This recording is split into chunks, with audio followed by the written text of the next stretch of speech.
mga partners, magandang araw po. Welcome back sa ating channel at sa ating video repair tutorial. So, ngayon mga partners, meron tayong ayusin na gas stove. So, bago tayo simula sa ating repair tutorial ngayon, sa ating pag-ayos nitong gas stove nito, nais ko pong ipaabot yung pasasalamat ko po sa aking mga lahat ng sumasabay-bay at mga subscriber ko. Maraming salamat po sa inyo kasi naabot na po natin yung requirements po ni YouTube, no? Bagong monetize yung channel natin. So maraming salamat po sa inyo kasi hindi natin po makomply yung requirements ni YouTube kung wala po kayong sumusuporta sa aking channel. So maraming salamat po sa inyo. Ito na ngayon, simulan na natin yung ating pag-aayos nitong gas stove. So ito po ay Asahi GS447 model number 1 ito. Double burner. Itong right side na burner, matagal siya ma-start yung apoy.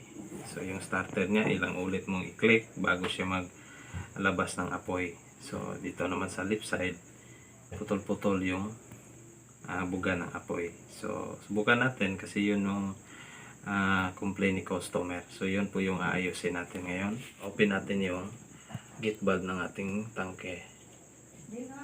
So may tapos open natin yung ating knob. So yun. So yung issue na yun, madali lang naman yung pag-adjust nito. Dito lang. Pero sa kabila, yun ang issue nito. Yun. Hindi siya lalabas yung apoy. Yun. Mga pangilang ulit ka pang mag-click, mag-start bago siya labas yung apoy. Ito yung issue niya, napaka hard start niya, yung mahira siya one click yung open sa apoy niya. So napaka hard niya i-open yung sa right side.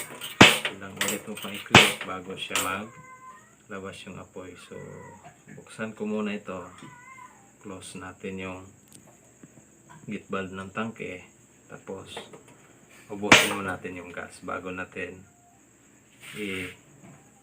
tanggalin. So yun,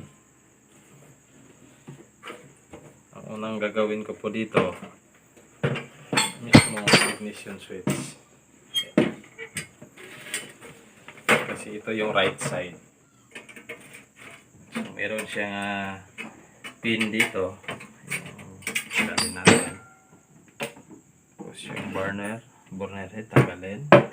So ito yung mismong ignition switch. So ganito po yung knob o handle ng Asahi. May metal siya dito, so matibay siya. Tapos kailangan natin ng star screw para maditas natin itong T-pipe niya. Ito pong T-pipe, no? So makikita natin yung daanan ng gas. Ito yung T-pipe.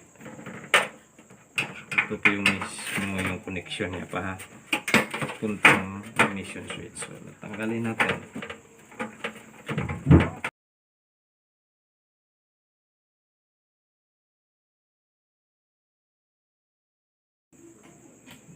Baka ma-misplace yung mga screw. Nang safety natin yung mga screw. So wala tayong pang replace.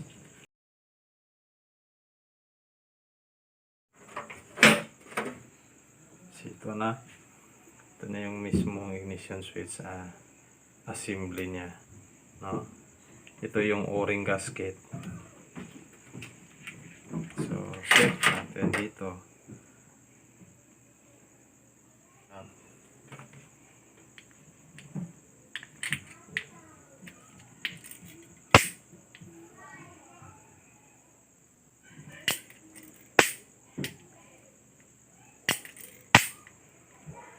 So kailangan na natin ito linisan ng kaunti. Hindi naman ito talagang problemado kasi bago pa naman itong burner na ito, no? Bago pa naman gas stove na ito.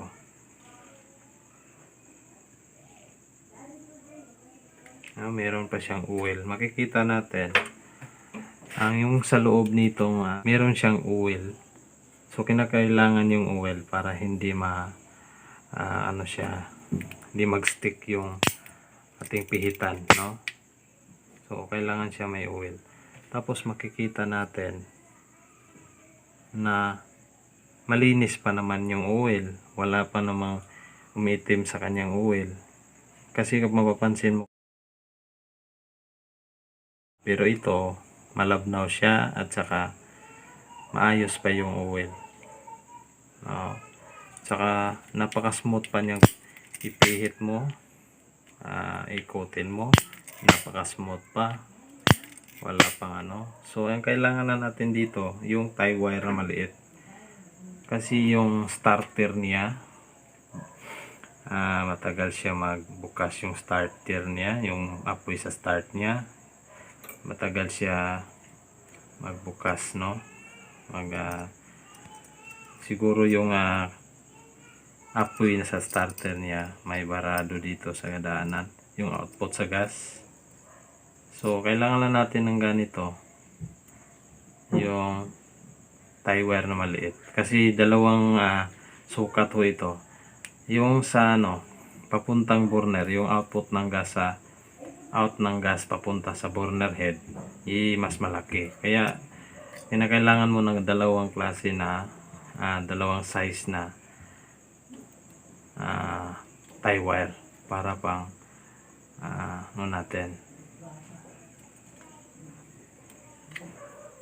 natin yung butas niya para mawala yung bara. Madali lang naman ito. Ano na yung gagawin natin? Sundutin na natin yung butas. Medyo mahirap, may point yung butas. Okay na, pasok na yun. Tapos pihitin natin.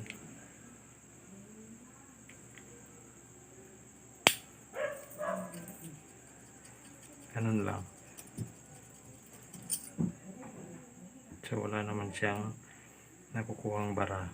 So yun ang position niya kapag in-start mo. Ganon. Yun ang pasok ng gas. Ito sa malaking butas. So hindi na lang natin buksan. Yun, may nakuha tayong ganitong laking, parang bumabara ito. Sinusundot natin yung butas, tapos may nakuha tayong malaki, parang nakabara ito. Yan, malaki kumpol siya.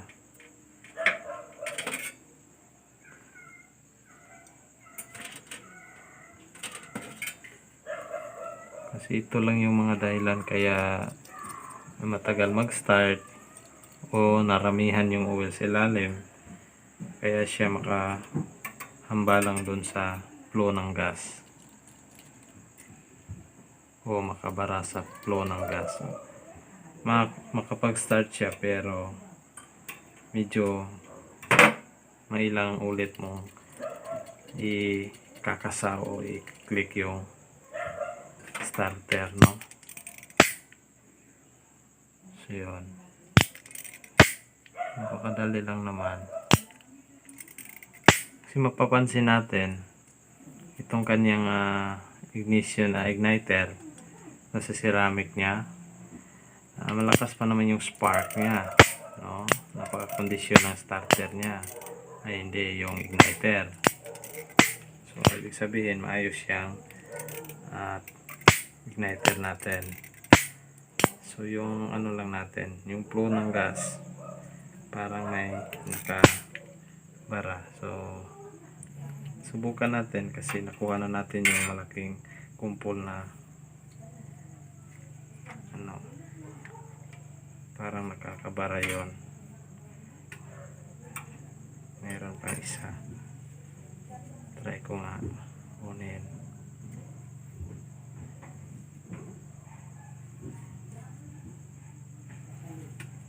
Medyo kinakailangan lang siya sa maliit na tie wire kasi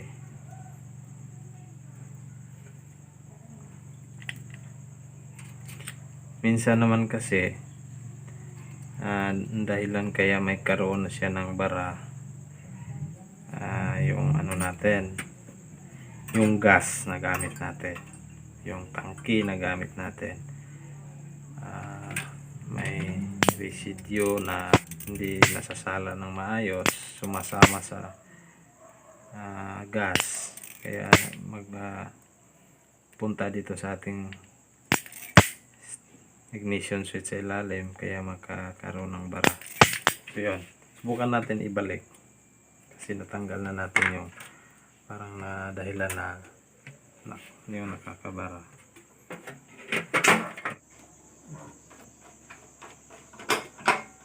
So ito yung cooler, balik natin itong cooler nya.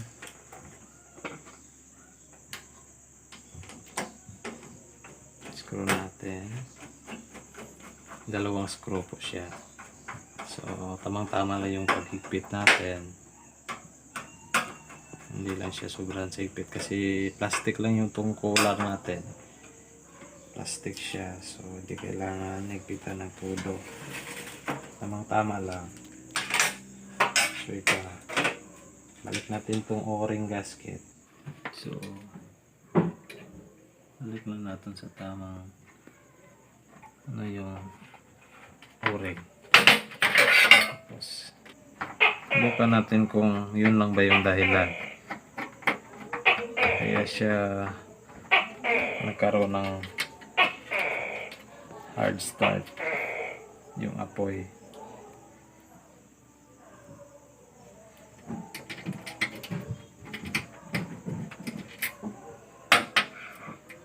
Siguro itong unit na ito kasi kaibigan natin din yung may-ari nito,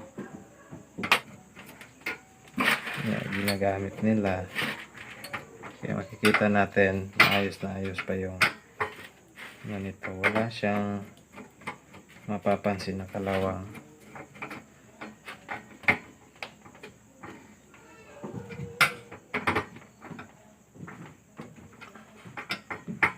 Ito namang brana ito maganda yung klase, kaso lang normal yung nagkaroon ng mga kaunting problema. So balik natin yung burner head, lagay natin yung pin. So mas maganda gamit kayo ng long nose plier kasi matulis itong ano kayo dito kasi matulis itong kanyang burner support, no? Ito. So try natin ulit, subukan natin testing, sinibalik na natin. So yun, ito yung ginalaw natin kasi hindi ko na close natin dito sa left side. Yan, tapos open natin. Okay, umayos siya, click natin. Okay, yan napakabilis na niya mag-start. Yun, hindi na siya katulad kanina. Yun, one click na siya dito. Yan, ang problema niya dito sa left side kasi dalawang issue yung sinabi ni customer, may-ari nito. Yung sa right side, hard start yung mag-start yung apoy. So itong sa left side niya, yan, hindi buo yung labas ng apoy at saka medyo mahina. So ikutin natin yung adjuster niya sa ventilation. Yan, ikutin natin. May deform siya kaunti yung parang door adjuster ng ventilation niya. Kaya siya medyo marami yung hangin na pumapasok at nagdidiin ng gas. Kaya siya medyo putol-putol, no? So ngayon, inaayos natin yung deform nito. Mapakita ko. Ito, adjuster ng ventilation dito. Yun po yung inaayos natin para ma-adjust natin ng maayos itong apoy dito sa may left side. Try ko ulit na buksan yung sinut off ko muna yung regulator, itong tangke, yung gate valve niya, kung wala bang leak yung T-pipe na tinanggal natin o yung ignition switch na tinanggalan natin. So ganon, open ko muna ito, yung kanyang mga knob, yung dalawang knob open natin. So papasukin natin yung gas. So pakinggan natin yung flow ng gas papasok from tangke palabas, dadaan sa kanyang hose. So normally may tunog yan. So pakinggan natin, open natin yung gate valve natin tangke. Yan, may tunog siya. Tapos close natin. So nawawala yung tunog ng flow ng gas, no? Maririnig kasi natin kapag naka-open yung ating knob dito. So meron siyang tunog na parang pumapasok yung gas. So ngayon, pag close natin sa knob, nawawala yung tunog na yon. So ibig sabihin, yung ating gas i-intact doon sa linya ng hose papunta sa T-pipe. So intact siya doon at walang leak. Ibig sabihin, maayos yung ating connection na lahat. Yun po, para magiging safety yung lutuan natin. So click natin kasi naka-open na to. Naka-open na to siya. Click natin para makita din natin kung maayos na ba yung nilinis natin yung sa starter mismo niya. Okay? Click. Okay, one click lang siya, lumalabas niya yung apoy. So ganun na siya, napaka blue flame niya. Okay, yung problema sa left side, yung kanina na putol-putol, so click natin, yon, maayos na rin. Natin. Yon, maayos na. Kasi yung ventilation adjuster lang dito sa ilalim yung na-adjust natin. Kasi may deform siya, yung humaharang na ganon. Na-adjust mo. Kailangan mo siya buksan ng kaunti para makapasok yung hangin. At saka para magkaroon ng blue flame. Mas maganda yung blue flame kasi mas mainit compare to yellow flame. So, ganon lang. Napakasimple lang yung mga ganong trouble. So, one click na. Maayos na yung ating gas stove na Asahi. So, GS447 model number ho nito. So, yun, maayos na. So, sana matutuwa yung nagpapayos. At saka sa aking mga subscriber, sana may matutunan kayo at makakatulong sa inyo ito. Kasi ginagawa ko po ito kahit gabi, makapag upload tayo, makakatulong sa ating mga kapartners. So, para sa kanilang mga sariling lutuan sa bahay. Kasi mahirap ngayong panahon na ito, lalo na may pandemya tayo, may COVID-19 na kumakalat sa buong mundo. Ito po yung makakatulong sa inyo kapag magkaroon kayo ng issue about sa inyong mga lutuan, yung mga gas stove, ganon. So, ganon lang ka-simple. Kapag mahina yung apoy o hard start yung matagal siya mag-start yung apoy, tingnan nyo yung ignition switch, linisan nyo, at saka yung igniter kung mayroon pa bang spark.